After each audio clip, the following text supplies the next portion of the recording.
internet people, and welcome to my first ever video of 2023. This is just going to be a quick rapid fire review and journal of all the story-like media I consumed over the month, highly influenced by Karsten. I'll leave timestamps dividing the video up into different types of media, but without further ado, let's get on with the video. Starting the year off with a bang, the first thing that I watched this year was Avatar: Way of Water. I've been wanting to watch this film since the day it came out, but my family and I weren't able to until the beginning of this new year. And perhaps it was childhood nostalgia aiding with the enjoyment of this film, but I have to say it was worth the wait. It was a pleasure to get to know the family that Jake has raised off screen throughout the past few years, and I really loved the familial bonds that we felt with all of the characters. In fact, I loved how character-driven this film was, how we got a chance to get to know the characters, focusing more so on the kids and just getting to live with the people of this world. The world was also incredible. One of the reasons I love Avatar so much is because of the world and their cultures. I love the beauty and intensity of it, their traditions and their way of life. It's just fascinating to me, and that's perhaps one of the reasons why I love fantasy settings so much. This film was no different. The CGI was so immersive and was a huge step up from the first film. The creatures and the differences between locations with the Na'vi, just kind of like we see here on Earth with humans, was fun to watch. And yeah, the film basically breathed with life. I loved it. However, and this is my little nitpick with the film, it just kind of felt like it was the same movie, just in different fonts. We have the same villain as the previous movie, only this time he has a vendetta. We have the same world exploration, only this time we're in a different setting, but it's still through the same sort of training montage. And we have the same quarrel with the big bad guy trying to destroy something close to home. While there's so much that keeps this movie feeling fresh, like I said, the family dynamic, the little magic thing Kitty has going on, as well as the setting and the nuance that happens between Spider and his father, it's hard to deny and ignore the similarities between the worlds when you're expecting a completely new conflict and story. This movie did leave a nice setup for the second one though, as we consider the mission of the world at large. And while there's definitely more repetitive patterns, such as the environmentalist versus the big bad, I'm excited to see how they handle everything from here, as there's definitely room for more world exploration, as well as nuanced talks and scopes. I feel like the world just seems so much bigger, so I'm excited to see how they elevate that in the next movie. Next up on the list, we have Knives Out. Giving into the hype, I finally sat down and watched this movie, and I have to say, I understand the hype. Did I personally love it? No, I did not. But just because it wasn't personally my cup of tea, it doesn't mean I can't appreciate it for the mastery that it is. And from a storyteller standpoint, I really do have to give it my props. This film did a great job at creating a classical-like mystery and giving it a fresh take, making the whole thing feel more coherent and like an actual mystery movie without taking cheap shots trying to throw off the viewer. And because of that, I feel like it was masterfully done. It took itself seriously, or at least seriously enough to which it told the story it was trying to tell without the need to trick the audience. And overall, it played a great homage to the classical detective-esque mystery that has been missing in the current pop media market.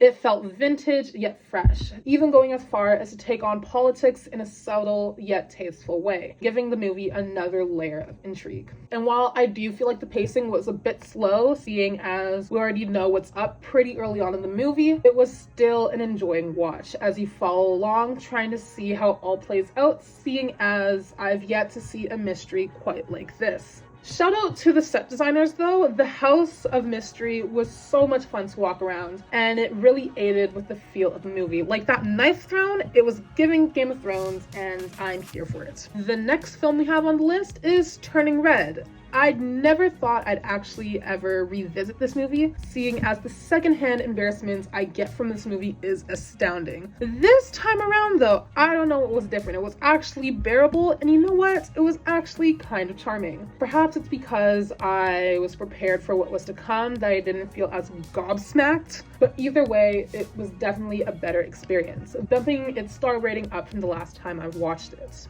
Turning Red is just an adorable red and fluffy homage to middle school days, and after watching it again, I can't help but look at it with appreciation. It's like looking back on a younger version of yourself and being like, okay, fine, you're not as bad as I thought. Even though I personally was hella cringy, sporadic, and difficult, I can't help but look back at that with a fondness most of the time, and this film just does a great job at capturing that feeling, the good and the bad. Is this film necessarily my favorite now? No, and I don't think it ever will be when compared to the other movies in the Disney catalog. I do think that this movie is distinctly its own, however, and it's much easier to appreciate it for what it is after watching it a second round through. Like, all the animation, for example, is just so much fun, and it really adds to the whole atmosphere of this movie, making it feel modern and current and relevant when compared to other Disney movies that came out recently.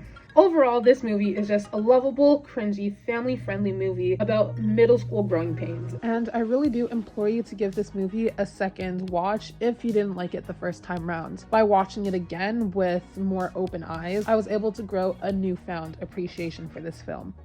Whoop, whoop, whoop, whoop. Okay, next up we have The Hunger Games. The experience of watching this movie was amazing. Shout out to Uncarly here on YouTube and her comedy duo, Uber and Clonk, for hosting this shout along at the Hot Dog Cinema. I had an amazing time. I brought a few friends and it was great. It was madness and chaos, yelling and booing at the screen, and just like laughing through the whole entire movie. And it was just so much fun. The Hunger Games have always been a comfort watch of mine since the age of 12, and it continues to be to this day. I don't really have much else to add as it's such a classic, and I feel like everyone has watched this movie at this point. I will say that I do miss the YA dystopian worlds like this, the ones that invest so much time and energy into setting up a world. And while we are starting to see a rise of new fantasy TV shows, this movie era just has such a distinct flair that I don't think we'll ever be able to quite replicate it.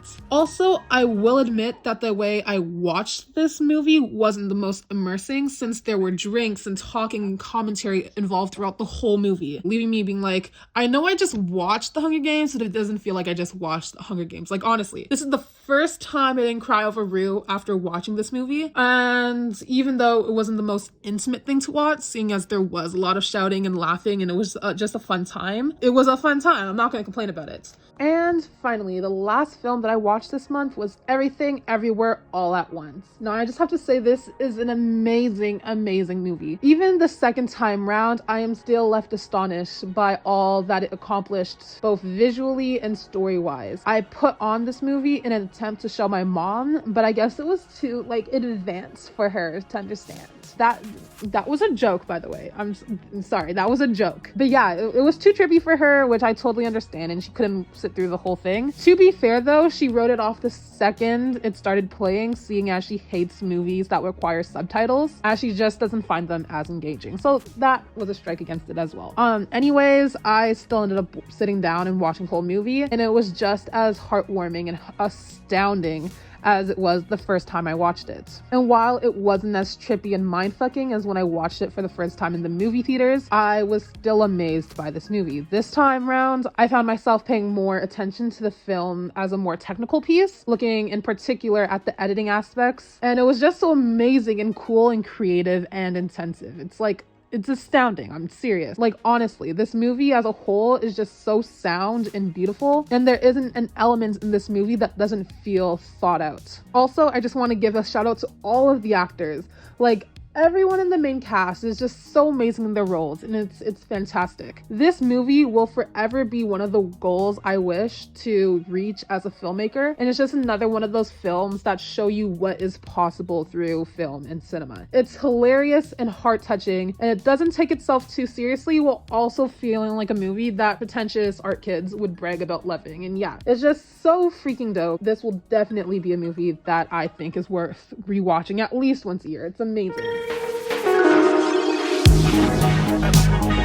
The next bit of media I consumed was The Royals on Netflix, season 1. I hated how much I enjoyed this show, and that's saying something, seeing as I'll be talking about enjoying so many cringy fanfics, as you will see. But this is one of those shows that you watch as a guilty pleasure, but then you're like, ew, I just watched that show after watching it, and it's not a nice feeling. The whole premise of this show surrounds the royal family in a modern setting where they are treated more like celebrities than actual royalty. And this show came out when the Kardashians and TMZ were big, and so you can guarantee that there are cheap shots at being edgy by focusing on drugs and sex and more drugs and more sex. The show kicks off after the crown prince dies, and it pretty much shows how the whole family deals with that loss. Drama happens and their storyline is kind of subpar. Juicy, sure. Just as all affairs tend to be, really kind of tea grabbing, but that's really it. The characters were meh, kind of redundant. The acting in some places was just bad, seeing as the line delivery was more focused on conveying like Prince Charming than making it seem natural. And yeah, it was pretty meh. Average show that provides as like a comfort watch. I do have to say though that Eleanor made the show for me. Yes, her character took a lot of cheap shots at like the party girl drug addict like style, and it really glamorized living high, but her character is just so messy and is the most nuanced in the show. The shit she goes through with her mother, how she is treated, and like just how she tries to get better but fails is the most gripping part of the show. And it's fun, not fun, but at least it gives a show some sort of flavor. It gives it some sort of spice.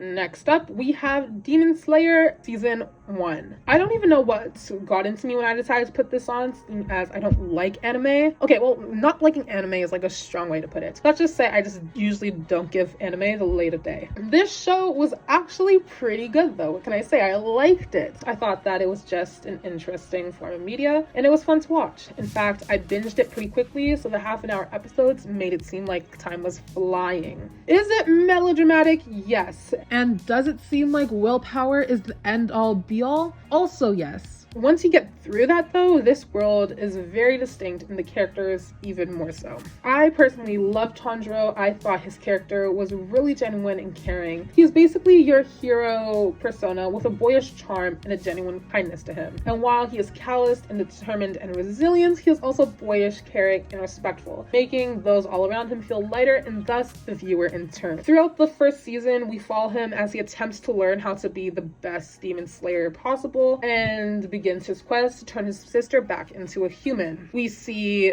the very iconic training montage. We see him go through multiple quests, but for me, the world really started to open up when we learn about the big bad, Muzan Kibus, this guy. This is the demon that killed his family. When we run into him, everything automatically turns out to not be as it seems. Everything seems not so black and white, and I loved it. And while they have yet to deliver on that, seeing as he continues to use hunchmen, it was something that could definitely be used in other arcs. As the season progresses, we meet more characters. Tanjiro finds himself a little trio that I personally love. Like, the bromance is real. Their scenes together are some of my favorite. Once they start to meet up, I actually start laughing along with the season, and it just made everything go by so much faster. We have bigger and more impressive fight scenes. We learn more about Tanjiro and Nezuko's powers. And at the end of the season, we learn that they still have so much farther to go in order to be the best that they could be. I also wanted to note that the animation style was so much fun, and by fun I mean it was so clean and like put together. I tried to watch other shows after this one, but the animation in Demon Slayer is just so much more modern that it was going to take me a second to get used to any other animation style. I love the little effects that float around their heads. I love the animation and the more lighthearted scenes, and the fight scenes was also so much fun to watch. All in all, the show so far seems adventurous and gripping while also being really lighthearted and fun, seeing as the group of Demon Slayers that we're watching really are just boys. I'm interested to see where they take this in the future, but I have only good hopes. Which brings us to season 2 of Demon Slayer. I just decided to binge the whole show. I could have done this in this one part, but I'm doing it in 2 because there's 2 seasons. Perhaps my good thoughts for the next season were misplaced in this season in particular, but not for the series as a whole. This season didn't really feel like a true season or a story arc, more so like an interlude or an in-between half story that sets up where the characters are supposed to go in the next season. Now, I honestly don't mind this. I actually think how you set up a series is an art in itself, and so I understand it from that perspective. All that the boys and Nezuko really did during the season was work on one long mission, 6 episodes straight, and so it wasn't as fast-paced or explorative as the previous season. In fact, there was kind of a lot of filler that we had to push through, and not the kind that was light and fun and fluffy. It did add to the story, however, adding a bit of exposition, and so it felt kind of like a side quest. It didn't feel part of the actual story. I do believe that this arc was very important, however, as it's going to act as a stepping stone for the next season, as the season showed and exacerbated how much farther our cast of characters need to go in order to achieve their goals, while also giving them the next steps to get there. It gave them the momentum and the motivation needed to get better, and so you can probably expect that they'll use a lot of that as their drive during the next season. And finally, the last TV show that we watched for the month of January was Kim Convenience Season 1. Out of all the TV shows that I watched this month, Kim Convenience was by far my favorite. It was wholesome and funny, awkward and a bit cringy at times, but it made me laugh in every single episode, and that's all I asked for in a sitcom. Not only that, but the characters were so wholesome. I will protect Mr. Kim with my life to the end of earth. That man is just so genuine and funny, and I just want to give him a big hug. Also, seeing as it is in Toronto, there is a lot of references to Canadian things close to home, and the diversity of the cast also plays homage to how diverse the city actually is. And yeah, it's just a lot of fun. While being so full of laughs, it also addresses life problems like growing up and family struggles without shoving it down your throat. They also touch upon like a bit of politics and how older generations might deal with it. Like they touch on LGBTQ dynamics in like the first episode. You could tell that like where they're coming from is so genuine. I love how they address it. And yeah, and overall it just read as a very self-aware show. Okay, for all this book nonsense, I'm gonna admit this month was intensive when it came to fan fiction, seeing as I read a lot of it, and yet I didn't read an actual original book. Seeing as these are fan fictions, however, and not so much published books, I'm not going to hold them to the same standard as published authors, and so you will not see any criticism here. It's just a plot summary and whether or not I had a good time. So without further ado, this is the book to blame for this whole reading slump of just reading fan fiction, and that is Soul Not Included by Vague Cookie. I'm glad I started off with this book. Why? Even though it led to so much grief? Well, because it was just a good read, okay? It was interesting, it was enjoyable, and even though the main character is a selfish, self-victimizing, sometimes annoying piece of shit, it was so much fun sometimes. Like, this book is just so angsty and fun and sarcastic, and I love it. It's okay. So basically, here's the rundown. So this is a Twilight fanfic where a girl wakes up in Bella's body at the beginning of the Twilight series. Edward still can't read her mind, and he's still obsessed with her, but she's like, yeah, no, I don't want to live this life. I'm gonna make my own path, okay? And we see her make her own friends, and she has like a complete 180 from the previous Bella. She's like sarcastic, she's like kind of unlike other girls, but only because she like cosplay and anime, and she's also bold and loud and outspoken, but not in like an I'm one of the boys kind of way. It's just like I'm quirky and queer. And there's just a great relationship with all of her close friends. Like, I love her relationship with Charlie, so much healthier than the one Bella had with him. I love to see her interactions with Edward. Like, oh my goodness, I love her interactions with Sir Edward, and it's just a fun read, okay? I don't want to spoil the book, because let's just say it does not go where you think it's gonna go, and while there are points where that I skim, because I'm gonna be honest, I don't always love her friend group and their drama, it doesn't dwell too much on that for a long time, and overall, it's just like a really fun book. Now, this book is 117 chapters long, and the chapters are long, and so it takes a while to read. It's a nice length book, and it's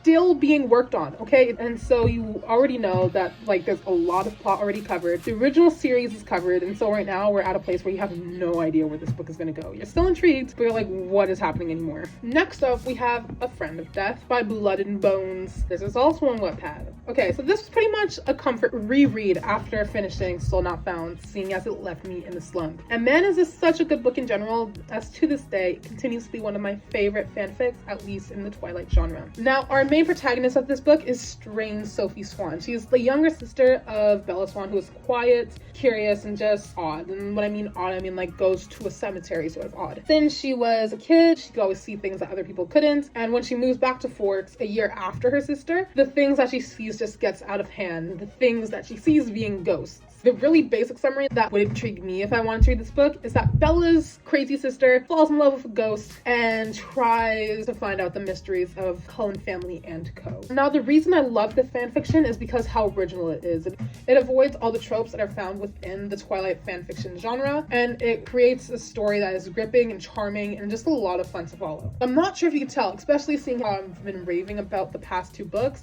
but I really tend to have a lot of grievances with the Twilight fanfiction fandom.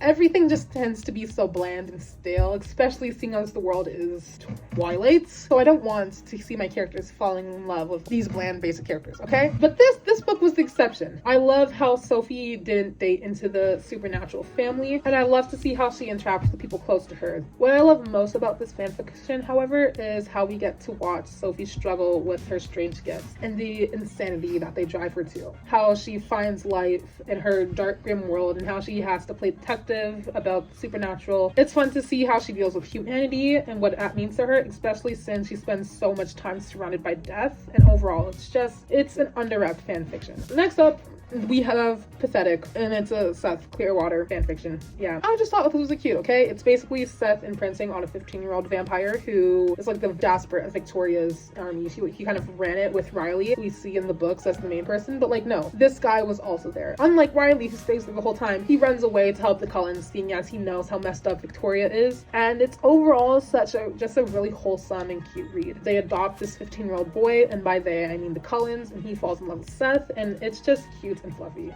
This one is actually an embarrassing read, okay? This one is called Succubus, and okay, so after this one, I kind of gave up on the Twilight's genre in general, because like after this, it was kind of just a fail. This book is basically what, and like I skimmed the whole thing. I maybe got like halfway through, but I actually did read a good amount of this. It's basically a succubus mating with two of the Cullen boys, even though she has like two other mates, and I skimmed the book at certain parts. But there's something I will say though, something that like it definitely deserves. The cast of characters are like all so hot. They're so diverse. Whoever wrote this book not only has amazing taste, but I feel like they're also very hot. Fleeing the whole Twilight fandom after that last book, we go on to Cabin 13 by Lee Reads. This is a Percy Jackson fanfiction, and all I have to say that it's like fantastic. This was my first time reading it. It popped up in my recommendations, and it was just a really quick read. Even though it has 64 chapters are pretty short, and so the time flew by. So basically, after the second war, the giant war in the Percy Jackson books, Annabeth dies in Percy's arms, and Percy, he loses it. He begs Piper to use charm speak on him to make him forget, but it backfires and it creates a Percy where he never met Annabeth in the first place. Let's just say it's like this sharp-edged, impulsive, kind of selfish, cocky, but still playful guy. But plot twist, Annabeth is actually still alive, and so Percy can't remember her, and he doesn't care about her anymore, and like the gang has to go and find her, even though Percy, like he doesn't know who he is, and he's kind of annoying, but like not annoying. He's so much fun. In this book, guys, oh my goodness, it's gay. It's so gay. And it's so funny and it's so angsty, and it's just a lot of fun as they go on this quest. Percy is all powerful, which I love, and he's kind of out of control, so everyone has to babysit him, and there's so much gay tension. It's great. Everything gets better with just a little bit of readiness, okay? That's all I have to say. It's a fun read, even though it's unproductive. Next up in the Percy Jackson fandom, we have The God of Heroes. This was basically a Percy Jackson fandom crossed over with DC, where Percy is basically the sole survivor of the giant war. The fates send him to a new dimension, that being the DC world, since Zeus is going to kill him for being so powerful. And while this may sound like kind of gross, kind of basic, kind of like it's actually really cute. So Percy becomes the leader of the Young Justice team, and he basically takes in all of the strays and like mentors them. Also, we get to see these cute interactions between him and Tyson, because Tyson is also in this world. Blackjack's there, and it's a really fun time. Going off the same train, we have Wonderlust. This one was really short. It wasn't the greatest. It was kind of meh, but like it was still kind of cool. And it is Percy Jackson times DC crossover, where it's basically Diana times Percy Jackson. I love how sarcastic and fun Percy is in this. Like, he is a menace. There's a few lines where I'm like, oh my goodness, Percy, stop it. But yeah, it was just a good time. It was really short though, and it's incomplete, so it's a really quick read. And yeah. Next up, we have Kimber's Daughter. Like, don't even ask me how to go from Percy Jackson to Peaky Blinders, because I don't even know how I fandom hot. Okay, this fan fiction in particular, it was kind of meh, pretty average, hence 3 stars. Basically, enemies to lover, Thomas Shelby times OC, who's Kimber's daughter. Your name gets kidnapped. There's a fake engagement, and yeah, plot and writing is meh. There is smut, I will give you that. What made this book though, and why I'm including it on this list, is the comments. Like, this is just from the first chapter alone. Got my feet kicking. It's only the first chapter, and y'all need some holy water. I'm sweating, but not in my face. I allowed this. No, because I read it as knock her up and tie her out. And I was like, damn, we moving fast. Say less. A bunch of emojis that speak for themselves, so that's really fun. My question is, would you let the horse ride you? And yeah, that's only the first chapter, guys. Like, yeah, and that's like the more milder ones. There was one where it was like, let me pull it up. I am finding the receipt. Here it is. It's one where he's like, I'm gonna have to kill her. And one's like, stop, you're making me blush. fish. Or the whole other side of the reaction is, It's because I'm gay, isn't it? It's because I'm brown, isn't it? Because you're sexist, isn't it? It's because I'm Hispanic, isn't it? or better yet, Joke's on you. I actually want to die. yeah, comments are great. Totally recommend. Next up, we have the Angel of Small Heath, okay, by Dan's99. I never knew I needed a Peaky Blinders time Harry's. I can't even take this serious. I never knew I needed a Peaky Blinders times Harry Potter fanfic. Yep, never thought there'd be a day where that sentence would ever leave my mouth, but it was surprisingly wholesome and fun to read. It was like actually a surprisingly good love story between Tommy and Avella, and it takes place both pre-war and during the current time that Peaky Blinders takes place. And yeah, it's just cute, okay? I didn't really consume any music this month, not intentional at least, nor did I enjoy any full bodies of work like albums. I blame fanfictions for that, but that's another story. Here's a shout out to a few good playlists and artists that I've been loving this month. We have the Limelight playlist by Spotify. We have Daisy the Great, who is an artist, duo, love them. And we have Seth Stevens, I love him. And that's that. Here's a detailed list of all the propaganda that I consumed this month. I implore you to check out some of these works for yourself, but here are my personal recommendations if you are going to check anything else. Kim's Convenience, season 1 at least, that I've watched. It was amazing. I loved it. A rewatch of Turning Red if you didn't like it the first run through, or try it for yourself the first time. It might bring a little bit of pain, but it's okay. And if you're feeling a bit frisky, try A Friend of Death, because it was a great book in general. And that's that. Have a great day, and if you're watching this after 12 a.m. at night, go to bed.